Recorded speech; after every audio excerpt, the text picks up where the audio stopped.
Naging content natin last year yung isang politiko na nagparas pa sa South Korea. Ang kondisyon natin na kapag bumalik sa loob ng isang taon, positibo yung pagpaparas pa. Bumalik. Di ibig sabihin confirm. Totoo. Pero ang tanong ko rito, sabi ninyo matagal na magkahiwalay. Ha? Dun sa asawa.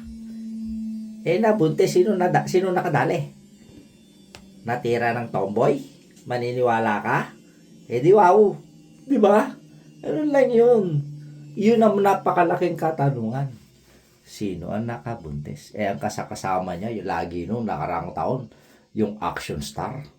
Di ba? Alam na din. So, hindi na to blind item ha. Alam nyo na. Hulaan mo, lagay mo sa comment. Yun na yun.